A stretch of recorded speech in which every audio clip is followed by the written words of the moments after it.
Hello అండి. అందరూ ఎలా ఉన్నారు? బాగున్నారా? నేనైతే చాలా చాలా బాగున్నాను. మీరందరూ కూడా బాగుండాలని మనస్ఫూర్తిగా అయితే కోరుకుంటున్నాను. Welcome back to our channel Priyaraju heartful life. ముందుగా అయితే వీడియో మొత్తం చూసాక వీడియో కనుక నచ్చితే ఒక చిన్న లైక్ వేసుకొని వెళ్ళండి. మా చిన్నోడు రాను రాను చాలా బుద్ధిమంతుడైతుండు. ఇంతకు ముందు స్కూల్కి వెళ్ళాలంటే వాడికి తెలియకుండా బాటిల్ ప్లేటు అన్ని పెట్టాల్సి వచ్చేది. కానీ ఇప్పుడు వాడే నేను పోతా అని అడిగి మరీ వెళ్తున్నాడు. వాళ్ళ డాడీని అయితే బెదిరిస్తాడు, నువ్వు నన్ను అంగన్వాడికి తోలిస్తావా లేకపోతే నేను అవతలుకోవాలనా అని. టైమింగ్ ఫాలో అవుతుండు మా చిన్నోడు. అంగన్వాడికి పోయి ఏం చేస్తావు నువ్వు? చదువుకోవా? ఏబీసీలు నేర్చుకుంటావా? చెప్పు ఏబీసీలు. పిల్లలు సతాయించకుండా స్కూల్కి గనుక వెళ్ళారంటే అంతకన్నా పెద్ద సంతోషం ఉండదండి ఇంట్లో వాళ్ళకి, ముఖ్యంగా మదర్కి. ఎందుకంటే వాళ్ళని బతిమిలాడి రెడీ చేసి అదంతా చేసే పని ఉండదు కదా, వాళ్ళే లేచి హ్యాపీగా రెడీ అయిపోతారు. అయినా ఇప్పుడు హోంవర్క్లు పెద్ద పెద్ద చదువులు ఏమి ఉండవు కాబట్టి వాళ్ళు ఆడుకోవడానికి అంత ఇంట్రెస్ట్ చూపుతారు. కొంచెం హోంవర్క్లు స్టార్ట్ అయినాయంటే ఇంకా డుమ్ము కట్టడాలు స్టార్ట్ చేసి, పిల్లల గురించి చెప్తున్నావా లేకపోతే నీ గురించి చెప్తున్నావా అనుకుంటారా? ఒకప్పుడు మనమైనా అంతే కదా. మా చిన్నోడు గనుక అంగన్వాడికి వెళ్ళిపోయాడు అంటే ఇంకా నా ఇంట్లో పనులన్నీ ఫటాఫట్ అయిపోతాయి. నన్ను మాట్లాడనిస్తలేదు మా బుడ్డది. నేను మాట్లాడుతుంటే అరుస్తుంది, అందుకే వాయిస్ మళ్ళీ ఇవ్వాల్సి వస్తుంది. టైం వచ్చేసి 5 అవుతుంది, మార్నింగ్ 5. ఆ టైంలో నేను కూర్చొని వాయిస్ ఇస్తున్నాను. ఆ టైంలో మా బుడ్డది లేచి అరుస్తుంది. పడుకోవచ్చు కదా. తన టార్గెట్ అంతా ఒక్కటే, తన అన్నల్ని లేపటం. నిజానికి మేము అందరం బయట రూమ్లని పడుకుంటాము, కాకపోతే మార్నింగ్ టైంలో ఇట్లా లేచి అరుస్తుంటుంది కదా, ఇంకా వాళ్ళ ముగ్గురికి డిస్టర్బ్ అవుతుంది అనేసి నేనే ఎత్తుకొచ్చి పక్కన పడుకోబెడతాను. ఏంది ఎందుకు అరుస్తున్నావు? పండుకుంటే ఏమవుతుంది?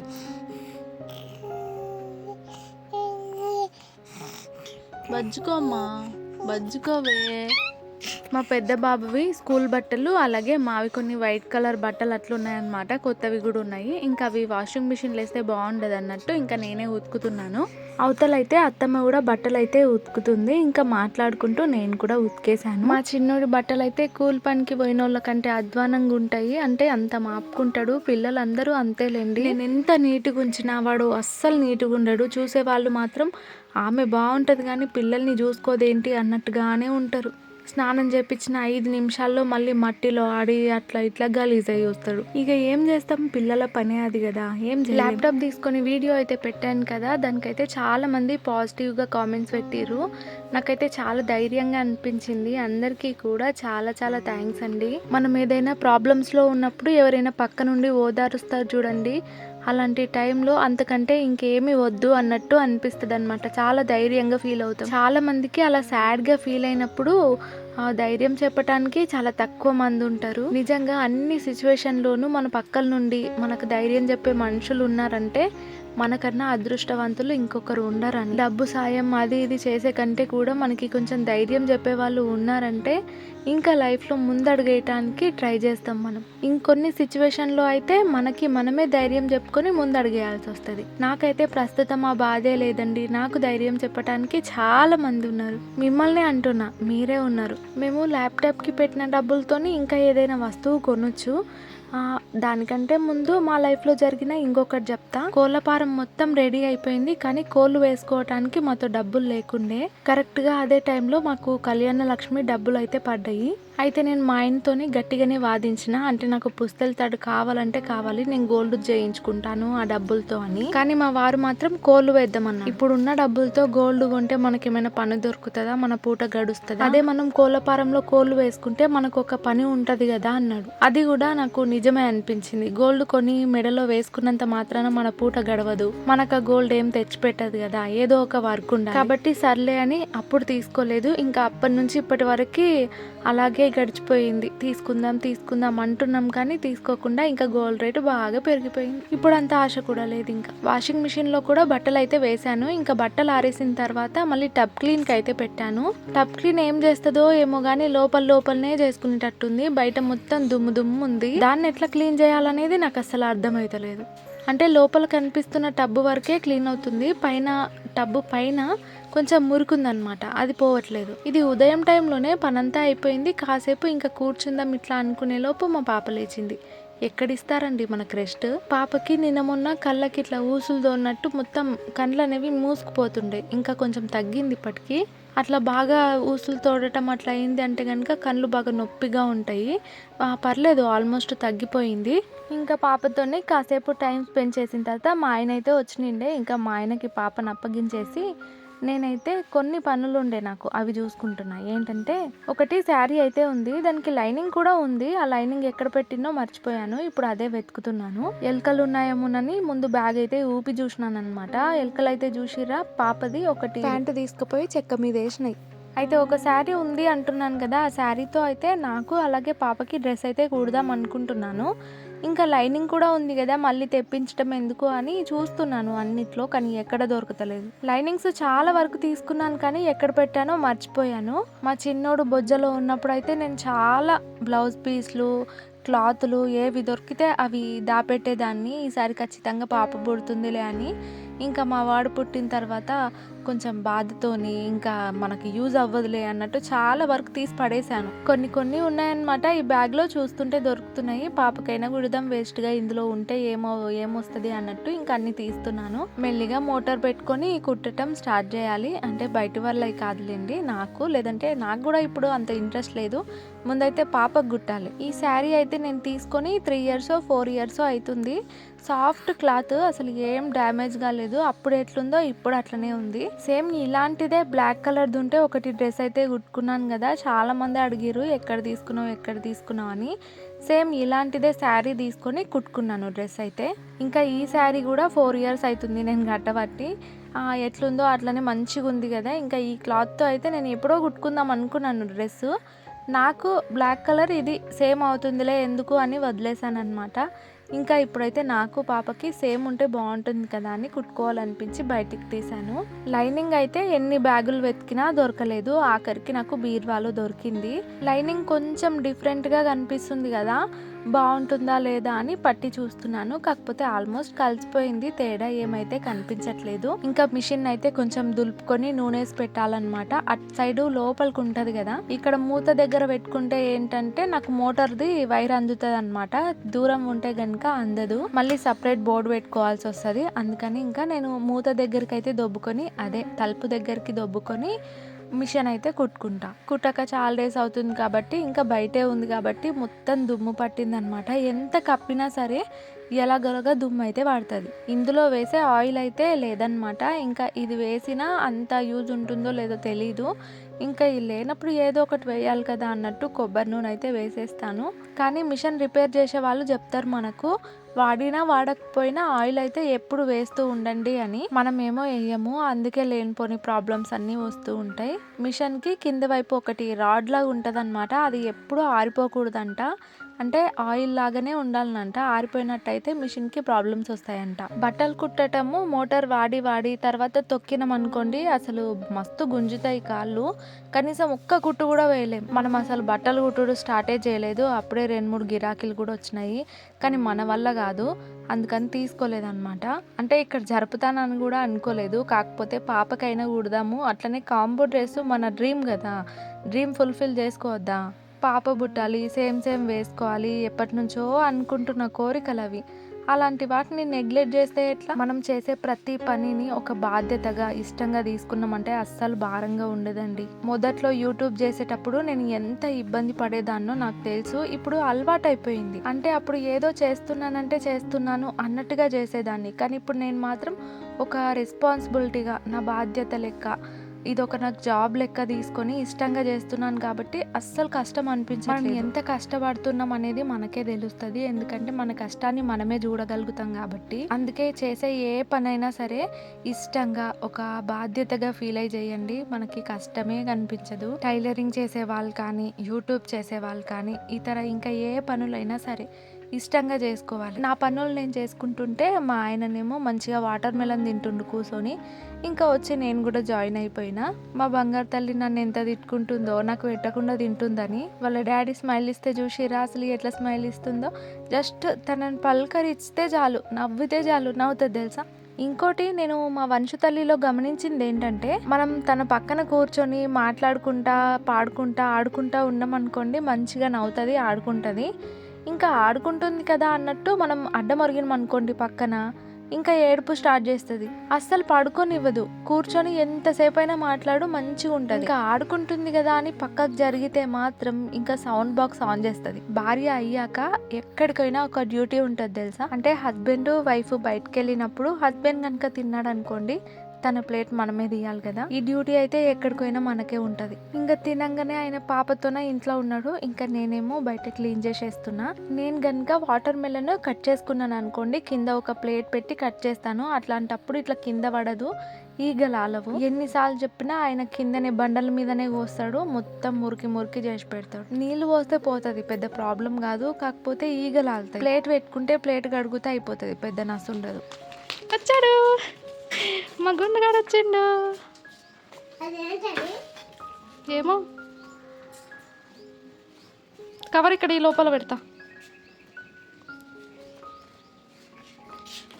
ఈరోజు ఏం లేదా, గుడ్డు లేదా?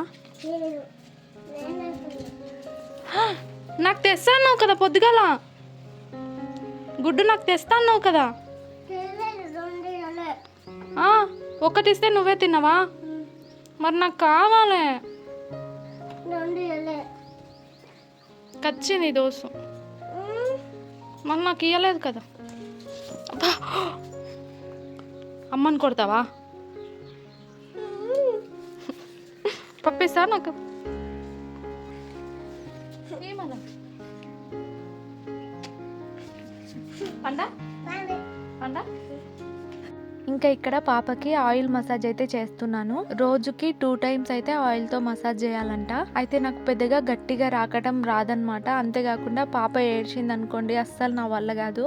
నార్మల్గా ఇట్లా మీద మీద రాస్తాను అంతే. తనకి పెయ్యి అంతా నొప్పులు పట్టినట్టు అయిందో ఏంటో, నేను మామూలుగా రాస్తున్నాను కాబట్టి అందుకని డైలీ మార్నింగ్ టైంలో అయితే మా అత్తమ్మతోని నూనె రాపిస్తున్నా. ఇంకా ఈవినింగ్ టైంలో నేనే అయితే వేసుకుంటున్నాను. మెడలు బాగా రాకలేదు, అందుకే గట్టిగా అవుతలేదు అని అన్నారనమాట చాలామంది. అందుకని మళ్ళీ ఫ్యూచర్లో ఏమైనా ప్రాబ్లం అవుతుందేమో అన్న భయానికి మా అత్తమ్మతోనైతే నూనెపిస్తున్నా. ఈ పాటికి మెడలు నిలబెట్టాలి, బోర్లో కూడా పడాలి. కాకపోతే కొంతమంది పిల్లలు లేట్గానే పడతారులేండి. మా ఫ్రెండ్కి నాకు డెలివరీ అయిన టైంలోనే డెలివరీ అయింది, బాబు పుట్టిండు. ఒక వారం రోజులు తేడా. మా పాపనే వారం రోజులు పెద్దది. వాళ్ళ బాబు బోర్లో పడి పైనకి చూస్తున్నాడనమాట, వెయిట్ కూడా ఎక్కువగానే ఉన్నాడు. మా పాపేమో రెండిట్లో వెనకలబడి ఉంది. కానీ అందరూ ఒకేలా ఉండాలని లేదు, ఎవరి తీరు వాళ్ళకు ఉంటుంది.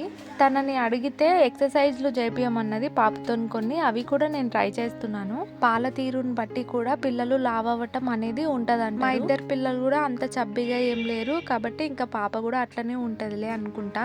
మధ్యాహ్నానికి కర్రీ అయితే ఏం లేదు, అందుకే ఇంకా నాకు సాంబార్ రైస్ తినాలనిపించింది. ఇంకా ఇప్పుడైతే నా కోసం అది వండుకుంటున్నాను. పిల్లలు వచ్చిన తర్వాత పిల్లలు కూడా తింటారు కదా అని. పప్పు అలాగే బియ్యం అయితే బాగా కడిగేసుకొని, ఇంకా కుక్కర్లో అయితే ఫస్ట్ టైం నేను రైస్ వేస్తున్నాను. కుక్కర్లో నాకు పప్పు వేయటానికే చాలా భయం వేస్తుంది, అలాంటిది ఇంకా అన్నం ఏం వండుతాను. ఇంకా ఇప్పుడు పప్పు అయితే బాగా ఉడకాలి కాబట్టి ఇంకా అందుకని కుక్కర్లో వేస్తున్నాను. కుక్కర్ అయితే మా మ్యారేజ్ అయిన కొత్తలు తీసుకున్నాం, చిన్నదనమాట. అందులో అన్నం వండినా మాకు సరిపోదు. ల్యాప్టాప్ అయితే తీసుకున్నాను కదా, దాని గురించి పెద్దగా మనకేం తెలీదు. అలాగని వదిలేస్తామా? మనకి ChatGPT ఉంది, యూట్యూబ్ ఉంది, గూగుల్ ఉంది. అన్నిట్లో చూసేసి దాని గురించి అన్నీ తెలుసుకొని నేర్చేసుకోవాలి. హౌస్ వైఫ్కి ఏదైనా నేర్చుకోవాలంటే మనకి బయటికి వెళ్ళటానికి ఛాన్స్ ఉండదు, ఎందుకంటే పిల్లలు ఉంటారు కాబట్టి. పిల్లలతో బయటకు వెళ్ళి అది ఇది నేర్చుకోవటం చాలా కష్టం కాబట్టి మనకి ఏం నేర్చుకోవాలనిపించినా ఇంట్లో ఉండే నేర్చుకోవాలి. ఫోన్ అనేది, యూట్యూబ్, మిగతావన్నీ కూడా మనకి చెడుకే కాదు మంచికి కూడా ఉపయోగించుకోవచ్చు. అంటే మనం ఏదైనా నేర్చుకోవచ్చు. చెడు ఉంటుంది, మంచి ఉంటుంది, కానీ మనకు చెడు అవసరం లేదు కాబట్టి దాన్ని చూడకుండా దాన్ని పక్కన పెట్టేసి మన వర్క్ మనం నేర్చుకుంటే బెటర్. నేర్చుకోవాలి అని పట్టుదలే ఉంటే గనుక ఇంట్లోనా బయటనా అదంతా తేడా కాదు, ఖచ్చితంగా నేర్చుకుంటాం అంతే. ఒక్కోసారి నేను వీడియోస్ విషయంలో నాకు పిల్లలు కూడా చాలా హెల్ప్ చేస్తారు. అంటే మార్నింగ్ టైంలో ఎప్పుడైనా అర్జెంటుగా వాయిస్ ఇచ్చుకోవాల్సి వచ్చింది అనుకోండి, మా పెద్దోడిని రెడీ అవ్వమంటే వాడే రెడీ అవుతాడు, డ్రెస్ వేసుకుంటాడు, తింటాడు, ఎక్కువగా సతాయించాడు అనమాట. One luck. ప్రతి ఒక్కరికి అదృష్టం ఉండదు, ఎందుకంటే మార్నింగ్ టైంలో పిల్లలు మస్తు సతాయిస్తారు కదా. ఏదో ఒక్క రోజు మాత్రం బాగా సతాయిస్తాడు అంతే, కానీ డైలీ మాత్రం చాలా బుద్ధిమంతుడు. వాడంతా మన టైపే కాబట్టి అందుకే పెద్దగా సతాయించడు. అమ్మని అర్థం చేసుకునే గుణం నా పెద్ద కొడుకుకుంది. ఇక్కడైతే కారం పొడి వేశాను కదా, అదైతే కొద్దిగానే ఉండే, అందుకే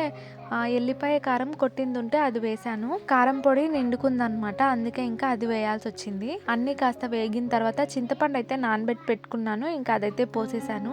కాస్త మరిగిన తర్వాత ఇంకా రైస్ అయితే వేస్తున్నా. ఇట్లా క్యారెట్ రైస్, బీట్రూట్ రైస్ చాలా చేసుకోవచ్చు, కానీ మా పిల్లలు తినరబ్బా. టేస్ట్ అయితే మంచిగా ఉంటది, కానీ వాళ్ళు ఎందుకు తినరో అర్థం కాదు. మా పెద్దోడు చిన్న ఉన్నప్పుడు వాడికి ఫస్ట్ ఫుడ్ స్టార్ట్ చేసినప్పుడు చేస్తుంటే బీట్రూట్ రైస్ అవన్నీ, కానీ వాడు తినకపోయేది. వాడిది పేరు నాది నోరు అన్నట్టు అయిపోతుండే. రైస్ అంతా కలిపేసుకున్న తర్వాత మళ్ళీ కొన్ని వాటర్ అయితే పోసి కొంచెం సేపు ఉడికించుకోవాలి. అప్పుడే మొత్తం కలిసిపోయి ఇంకాస్త మెత్తబడి. నేను ఈ సాంబార్ రైస్ వండటం ఫస్ట్ టైమే ఇన్స్టాగ్రామ్ రీల్స్ లో చూసాను. ఇంకా ఎలాగూ కర్రీ లేదు కదా అని ఇలాగైతే వండేసాను. ఇది చేసిన తర్వాత అనిపించింది, ఇలా చేసే కంటే పప్పు చేసింటే మధ్యాహ్నానికి రాత్రికి 2 పూటలు అయ్యేది కదా అని. అయితే ఇది పొయ్యి మీద పెట్టేసి కాసేపు మా వంశు తల్లి దగ్గరికి వెళ్ళినా, ఇంకా వచ్చేలోపు కొంచెం అడుగు పట్టింది. ఇంకా ఫస్ట్ మా చిన్నోనికి అయితే వేసేసి ఇంకా నేను కూడా కూర్చొని తింటున్నా. ఏదైనా ఫస్ట్ టైం ట్రై చేసినప్పుడు మంచిగా కుదిరింది అనుకోండి, అసలు మనకు ఎవరి పొగడ్తలు అవసరంలే, మనకు మనమే షబాజ్ చెప్పుకుంటాం. ఇప్పుడు కూడా చాలా మంచిగా అయింది అబ్బా, కాకపోతే కొంచెం ఉప్పు తక్కువైంది. ఉప్పు అంతేలేండి, ఎప్పుడు తక్కువైతేనే ఉంటుంది. అది వంటలో ఉప్పు సరిగ్గా వేయటం అనేది మనకి ఎప్పటికీ రాని పని. ఇంతకు ముందే కదా ఏదైనా నేర్చుకోగలం అన్నవు, అంటే ఏదైనా నేర్చుకోగలము, అది వంటల విషయంలో కాదులే. మా గుండు ఫస్ట్ నేనే తింటా అన్నాడు, తర్వాత నన్ను తినిపియమన్నాడు, తర్వాత మళ్ళీ నేనే తింటా అని చేతి కడుక్కుంటుండు పోయి. ఇంకా అన్ని పనులు అయిపోయినాయి, గిన్నెలు కూడా తోమేశాను. ఇంకా ఇప్పుడు వంట చేసిన గిన్నెలు అయితే ఉన్నాయి. ఫస్ట్ అయితే ఉదయం దోమినాయి అక్కడ పెట్టేశాను కదా, ఇంకా అవన్నీ కూడా బోర్లించుకుంటున్నా. పాప అయితే లేచే ఉంది, ఆడుకుంటుంది. పాప పడుకున్నప్పుడు నేనైతే గిన్నెల జోలికి అస్సలు వెళ్ళను. కొంచెం సౌండ్ చేసినా ఎక్కడ లేస్తుందో అన్న భయానికి గిన్నెలు అయితే అసలు బోర్లించను. పాప ఆడుకునేటప్పుడు ఇంకా గిన్నెలన్నీ కూడా సర్దుకుంటా. ఇల్లు అయితే మళ్ళీ ఎప్పట్లాగా అయింది, అంటే మొత్తం బూజు పట్టింది, దుమ్ము అయింది. కానీ ఇప్పుడు అంత ఓపిక టైం 2 లేవు నాకు. ప్రస్తుతం అయితే పాపను చూసుకోవటానికి, వీడియోస్కి, వీటికే నా టైం అంతా సరిపోతుంది.